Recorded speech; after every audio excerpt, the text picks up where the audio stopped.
Hello everyone. आज का topic है जेनेटिकली मॉडिफाइड मस्टर्ड। इस टॉपिक में हम जानेंगे कि जीएम क्रॉप्स के क्या फ़ायदे हैं और क्या नुकसान हैं।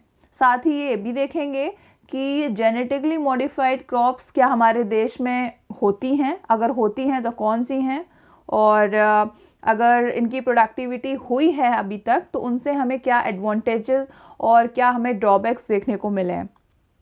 तो हाल ही में एक कमेटी GAAC ने मिनिस्ट्री ऑफ एनवायरनमेंट से एक अप्रूवल मांगा है। इस कमेटी, ये कौन सी कमेटी है, इसका फुल फॉर्म है the genetic engineering appraisal committee. ये ministry of environment, forest and climate change के अंदर काम करती है। इस कमेटी ने जेनेटिकली मॉडिफाइड क्रॉप्स की प्रोडक्टिविटी के लिए अप्रूवल मांगा था, जो कि मिनिस्ट्री ऑफ एनवायरनमेंट ने इसको अप्रूवल दे दिया है। लेकिन सुप्रीम कोर्ट ने इस फैसले पर रोक लगा दी है। कहा है कि उनका मानना है कि अगर जीएम मस्टर्ड यानी कि जेनेटिकली मॉडिफाइड मस्टर्ड को अनुमति दे दी जाती है तो किसी भी फूड जीएम क्रॉप के लिए ये पहली अप्रूवल होगी, यानी कि पहली अनुमति होगी। सालों से जीएम फसलों का विरोध कर रहे लोग एनवायरनमेंट, हेल्थ, बायोडाइवर्सिटी, बीज, एम्प्लॉयमेंट एंड न्यूट्रिशन, इन सब को लेकर काफ़ी चिंतित हैं। और सबसे दिलचस्प बात यह है कि सरकार पक्ष एक बात पर जोर दे रहा है। वो क्या बात है? उनका कहना है कि देश बड़ी मात्रा में खाद्य तेलों को इंपोर्ट कर रहा है, जिनसे ज़्यादातर जीएम ऑयल हैं, जेनेटिकली मॉडिफाइड ऑयल हैं।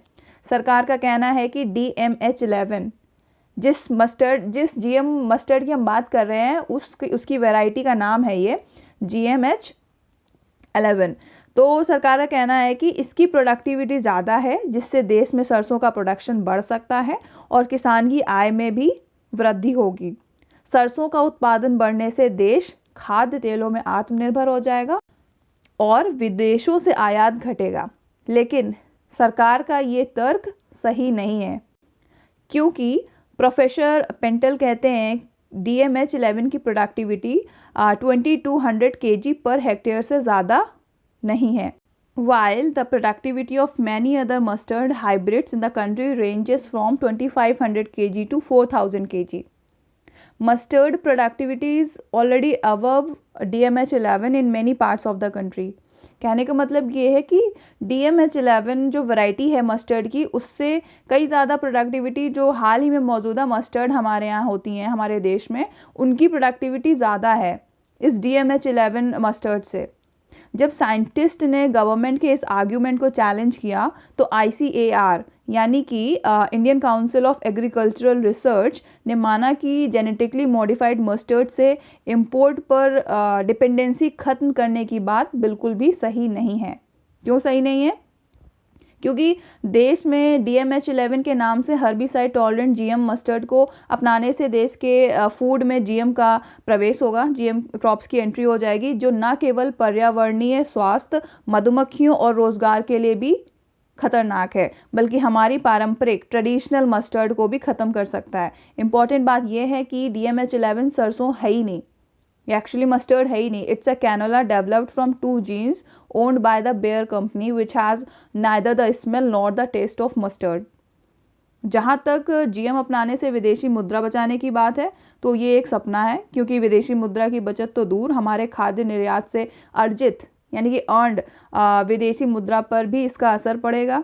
ऐसा इसलिए है क्योंकि हमारे देश में उत्पादित खाद्य पदार्थ अभी तक एक भी जीएम नहीं है, जेनेटिकली मॉडिफाइड नहीं है। इसलिए जिन कंट्रीज़ में जीएम बैंड है वो आसानी से हमसे इंपोर्ट करते हैं, और अगर हमारे देश में जीएम हमारे फूड क्रॉप्स में एंट्री कर लेगा तो वो हमसे इंपोर्ट करना बंद कर देंगे।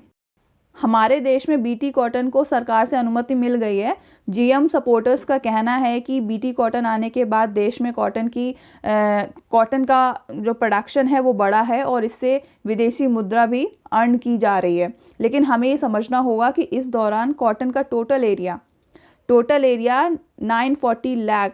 940 लाख हेक्टेयर से बढ़कर 1330 लाख हेक्टेयर हो गया है, जो कि 41% इंक्रीमेंट है। लेकिन प्रोडक्शन देखा जाए तो सिर्फ उसमें 15% का ही इंक्रीमेंट हुआ है।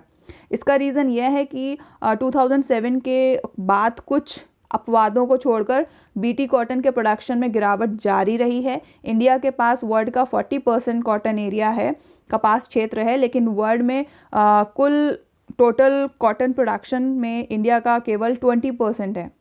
इंडिया का जो हिस्सा है वो केवल 20% है। जो बीटी कॉटन की तारीफ करते हैं वो एक्चुअली कंट्री को यानी कि देश को कंफ्यूज कर रहे हैं।